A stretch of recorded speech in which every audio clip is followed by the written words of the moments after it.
halo, kami dari kelompok 2. Kami pada hari ini akan mempresentasikan tentang Agustinus dan Aquinas. Nama saya Yonggi. Nama saya Dira. Nama saya Andre. Saya Hafiz. Saya Daniel. Saya Alfian. Ya.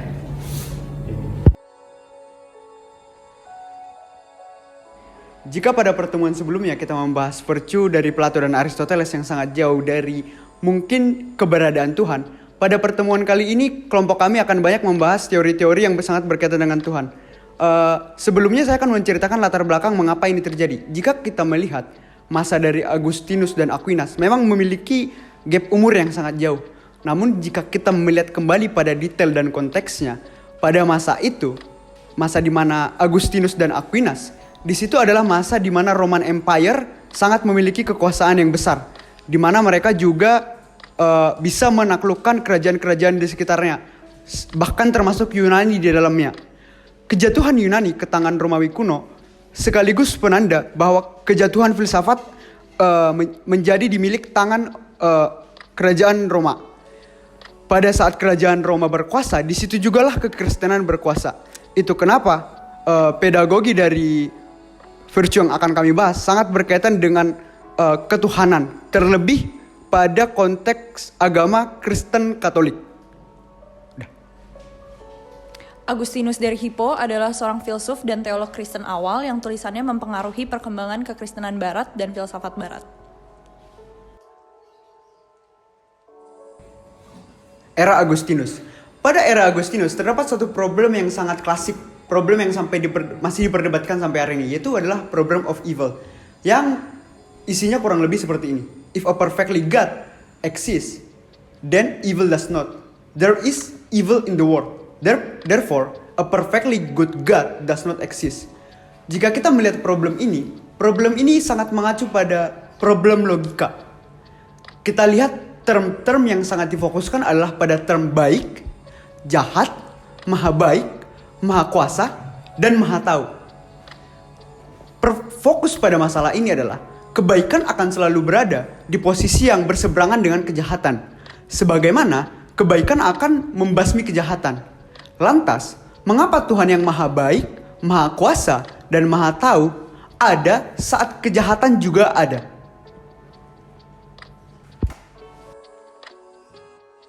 Manichaeism atau Manisme adalah salah satu yang memberikan solusi atas problem of evil ini. Ajaran Manichaeism adalah bahwa ada dua kekuatan yang saling berlawanan, yaitu kebaikan dalam wujud Tuhan dan kejahatan dalam wujud iblis. Iblis bisa ada karena Tuhan tidak sepenuhnya maha kuasa dalam menghadapi kejahatan yang diciptakan oleh iblis.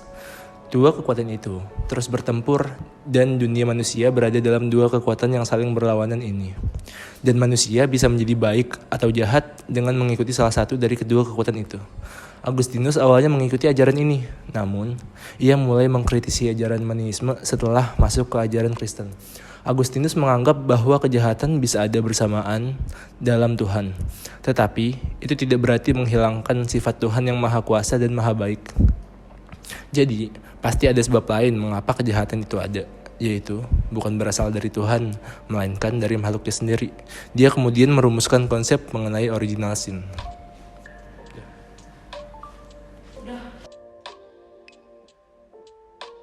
Selanjutnya ialah original sin, dosa yang dibawa Adam dan Hawa. Agustinus awalnya tidak yakin pada konsep original sin ini. Dia tidak meyakini bahwa tradusianisme, doktrin bahwa manusia menurunkan jiwa ke keturunannya saat melahirkan, cukup untuk menjelaskan mengapa manusia dihukum untuk selamanya. Ini disebabkan oleh adanya sin dalam manusia akan meniadakan adanya free will. Karena sin akan menjadikan manusia sebagai budak dari kejahatan. Namun, Agustinus tidak lama mengubah pemikirannya. Agustinus percaya bahwa Tuhan memberikan manusia free will. Jadi, manusia bisa memilih segala tindakannya berdasarkan kehendaknya. Namun karena semua manusia memiliki original sin dari Adam, manusia memiliki kecenderungan untuk menjauh dari kebaikan atau berbuat dosa. Concupiscence, karena manusia memiliki ini. Maka manusia tidak bisa memilih mana yang benar dan mana yang salah, hanya dengan nalarnya sendiri. Jadi itulah manusia memerlukan Tuhan. Tuhan memberikan jalan bagi manusia untuk menuju ke kebaikan sejati. dan manusia mempunyai pilihan untuk mengikuti jalan itu atau tidak. Akan tetapi, mungkin jawaban ini tidak menghilangkan masalah dari problem of evil itu sendiri, yaitu mengapa kejahatan masih ada. Problem ini memiliki kaitan dengan omnipotence paradox yang bunyinya kurang lebih, bisakah Tuhan menciptakan batu yang begitu berat sampai-sampai dia sendiri tidak mampu mengangkatnya? Solusi Agustinus dalam paradoks ini adalah kesalahan logika dalam paradoks itu sendiri. Paradoks ini sama dengan apakah Tuhan mampu menciptakan setengah yang lebih besar dari satu, atau apakah Tuhan mampu menciptakan segitiga dari 4 sisi. Jika diperhatikan, logika dalam pertanyaan itulah yang salah. Sejak awal kita memaksa Tuhan itu untuk mampu melanggar hukum logika itu sendiri. Jadi problem batu yang berat itu juga merupakan kesalahan logika. Tuhan mampu menciptakan makhluk, namun makhluk itu tidak bisa melebihi kemahakuasaan Tuhan. Karena jika itu terjadi, maka ini melanggar logika makhluk dan Tuhan itu sendiri. Syarat makhluk adalah tidak boleh melebihi atau memiliki kemahakuasaan yang sama dengan Tuhan, karena Tuhan adalah yang maha kuasa. Jadi konsekuensi jika itu terjadi adalah Tuhan mampu menciptakan Tuhan, dan itu tentunya tidak masuk akal. Solusi dari problem itu juga bisa diterapkan ke dalam eksistensi kejahatan di dunia. Jika kejahatan tidak ada di dunia, itu berarti semua makhluk memiliki sifat maha baik yang sama dengan Tuhan. Jadi kejahatan bukanlah lawan dari kebaikan, namun akibat dari ketidaksempurnaan makhluk yang tidak mampu mencapai kemahabaikan Tuhan.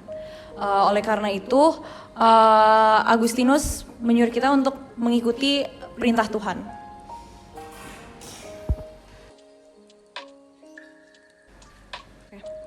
Akan tetapi itu bukan berarti Tuhan membiarkan makhluknya jatuh ke ketidaksempurnaan. Buktinya Tuhan memberikan petunjuk bagi makhluk-makhluknya untuk mencapai kebaikan yang sempurna.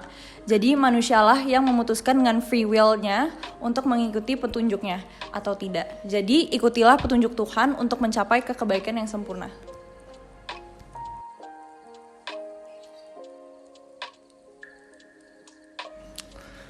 Ya, Aquinas. Santo Thomas Aquinas adalah seorang yuris, teolog, dan filsuf yang sangat berpengaruh dalam tradisi skolastisisme, yang di dalamnya ia juga dikenal sebagai Dr. Angelicus dan Dr. Communis.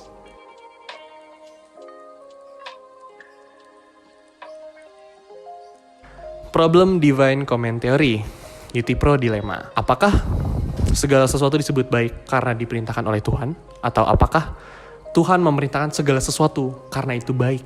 Thomas Aquinas berangkat dari UT-Pro Dilemma. Konsekuensi dari yang pertama adalah jika Tuhan tiba-tiba memerintahkan untuk melakukan hal-hal yang tidak masuk akal seperti mencuri, membunuh, apakah itu masih bisa disebut dengan sesuatu yang baik?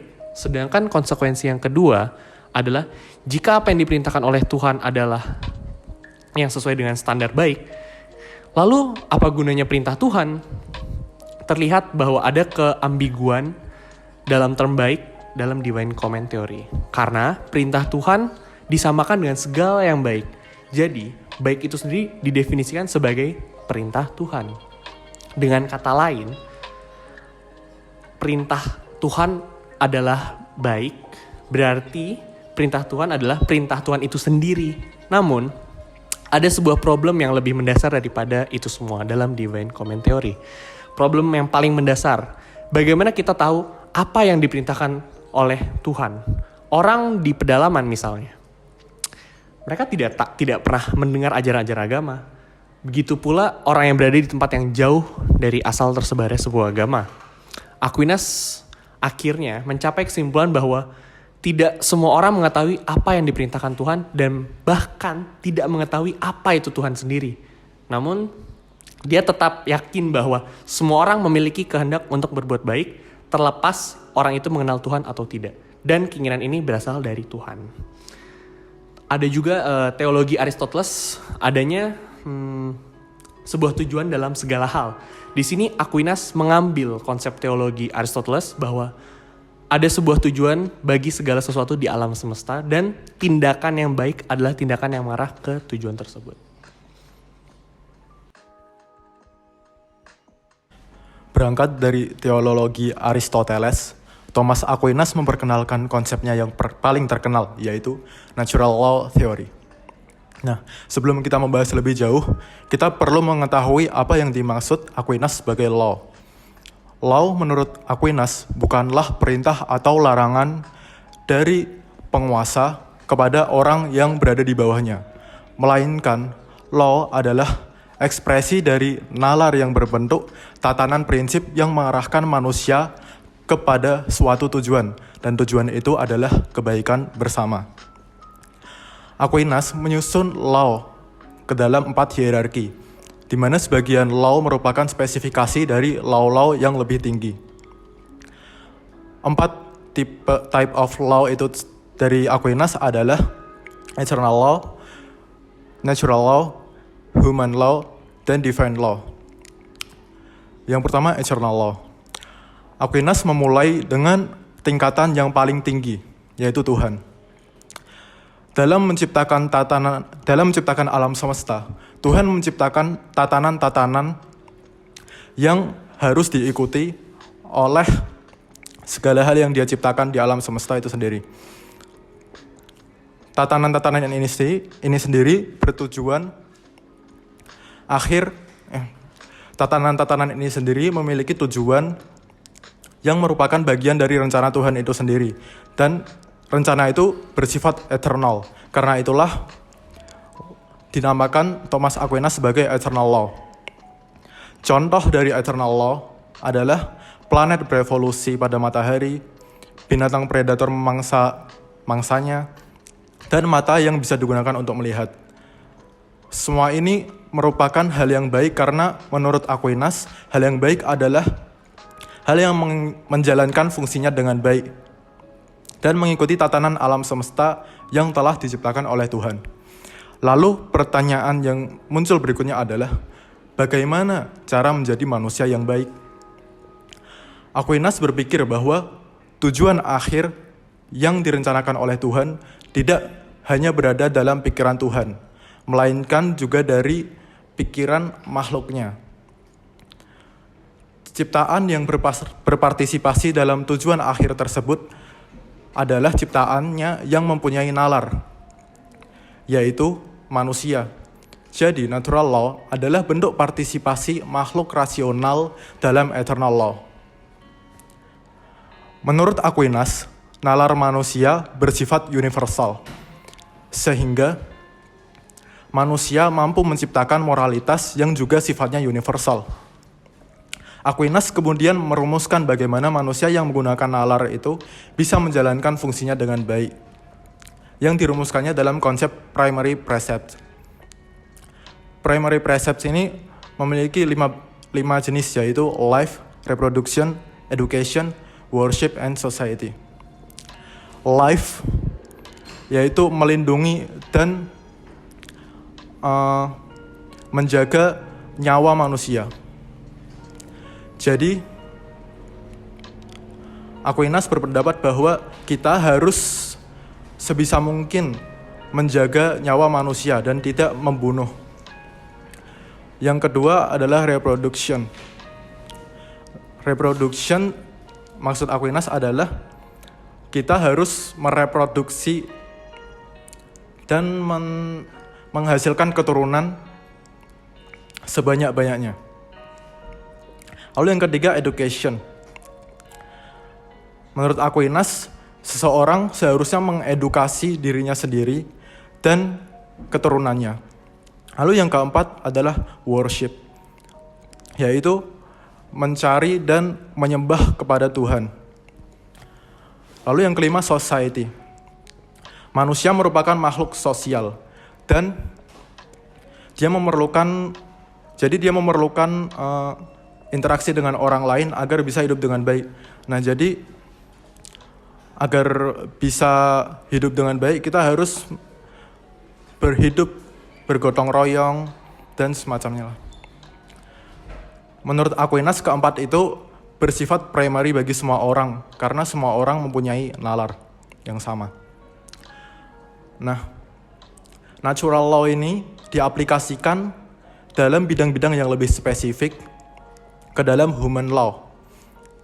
Jadi, jika manusia ingin menciptakan hukum-hukum dalam bidang-bidang tertentu, harus mengacu kepada natural law. Contohnya adalah hukum keluarga, hukum sekolah, atau hukum di tempat-tempat publik misalnya. Nah, tapi menurut Aquinas,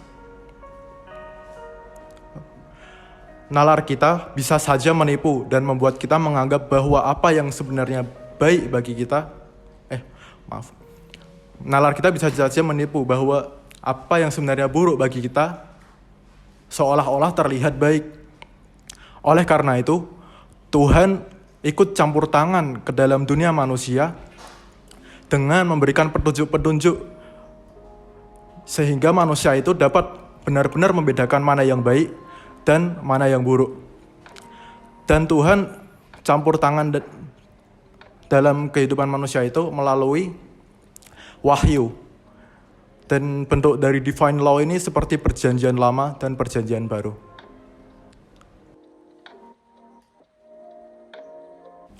Lalu konsep berikutnya yang dikenalkan oleh Aquinas adalah doctrine of double effect, yaitu benar atau salahnya suatu tindakan ditentukan berdasarkan tujuannya. Jadi, apa yang dirumuskan dalam natural law belum pasti sebagai hal yang benar ataupun hal yang salah, tergantung dari tujuan orang tersebut.